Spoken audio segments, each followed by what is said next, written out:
Biasanya hari Lebaran itu kan hari yang membahagiakan, tetapi ada nggak sih orang yang pada saat ini merasa tidak bahagia? Ah, mungkin saja ada. Ada mungkin. Ini dia nih. Kenapa kok sampai nggak merasa nggak bahagia? Nah, ini dia. Ada 7 tanda orang yang tidak bahagia karena prasangka buruknya sendiri. Apa aja coba? Oke, yang namanya kebahagiaan adalah sesuatu yang banyak diidamkan oleh semua orang. Mungkin Anda juga. Hanya terkadang kebahagiaan itu sendiri dapat terhambat oleh prasangka buruk yang dimiliki oleh seseorang terutama terhadap diri sendiri maupun kepada orang lain. Nah, prasangka buruk inilah jika dibiarkan berkembang, ini bisa menghambat seseorang untuk meraih kebahagiaan yang sebenarnya.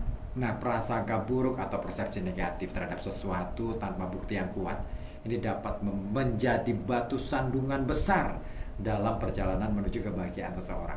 Nah, ini adalah 7 tanda, ya. Coba deh nanti diklikkan dengan apa yang ada di dalam diri Anda.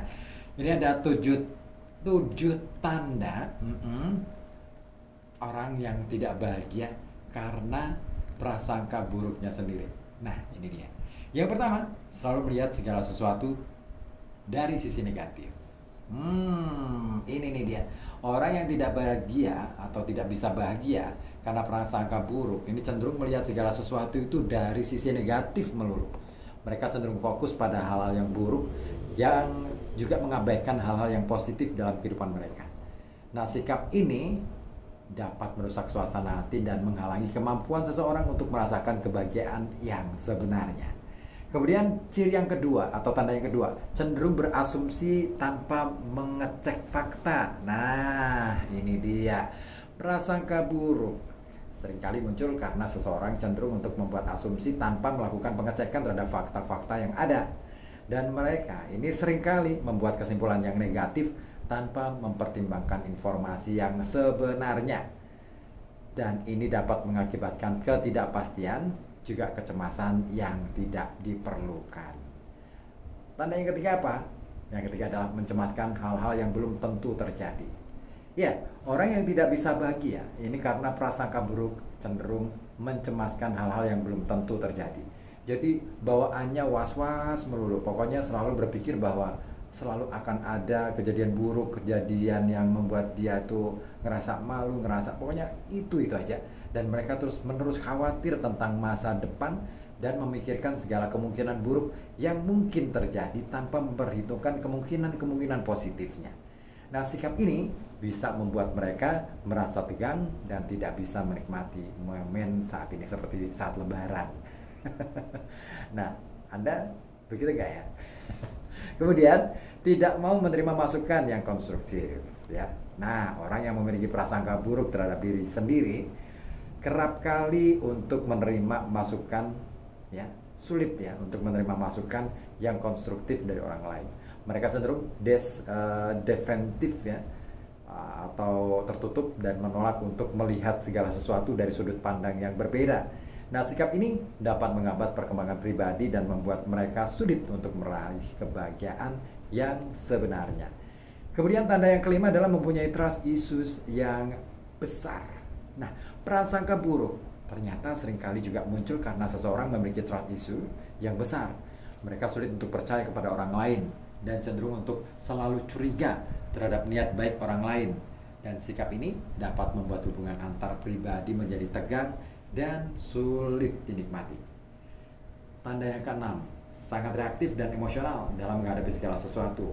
Ya, orang yang tidak bisa bahagia karena prasangka buruk cenderung menjadi sangat reaktif dan emosional dalam menghadapi segala sesuatu. Mereka itu mudah tersulut emosi dan sulit untuk mengendalikan perasaan negatif mereka. Nah, sikap ini dapat mengganggu hubungan sosial dan membuat mereka sulit untuk merasakan kebahagiaan yang sebenarnya. Dan tanda yang terakhir, yang ketujuh ini, pemikiran dan cara pandangnya sempit banget. Nah, Prasangka buruk ini juga dapat membuat seseorang memiliki pemikiran dan cara pandang yang sempit. Mereka sulit untuk melihat situasi secara objektif dan cenderung untuk mengeneralisasi segala sesuatu berdasarkan pengalaman atau pandangan yang terbatas. Hal ini dapat menghambat kemampuan mereka untuk belajar dan berkembang, serta ini akan menghambat juga cara mereka mendapatkan kebahagiaan yang sebenarnya dalam kehidupan. Jadi, dalam mengatasi prasangka buruk yang menghambat kebahagiaan ini, penting untuk mengenali dan memahami tanda-tanda tadi. Kemudian, langkah-langkah perubahan diri yang positif ini perlu diambil, seperti meningkatkan kesadaran diri, belajar untuk mempercayai orang lain, dan membuka diri terhadap sudut pandang yang berbeda. Ya, dengan melakukan hal ini, seseorang dapat membebaskan diri dari prasangka buruk dan meraih kebahagiaan yang sebenarnya dalam kehidupannya. Dan melalui kesadaran diri pula, upaya untuk memperluas pandangan dan kerja keras untuk mengubah pola pikir negatif seseorang ini dapat membebaskan diri dari belenggu prasangka buruk dan menuju ke arah kehidupan yang lebih bahagia dan bermakna. Ya, itulah ya 7 tanda dari orang yang sulit mendapatkan kebahagiaan gara-gara prasangka buruk. Kira-kira Anda masuk nggak ya di kategori ini? Coba deh dicermati lagi, dibaca lagi diri kita. Penting sih sebenarnya kita merefleksikan diri. Tapi yang jelas, mau bagaimanapun juga, yang terpenting adalah kita selalu belajar untuk menjadi lebih baik lagi. Karena kalau tidak begitu, apa kata dunia?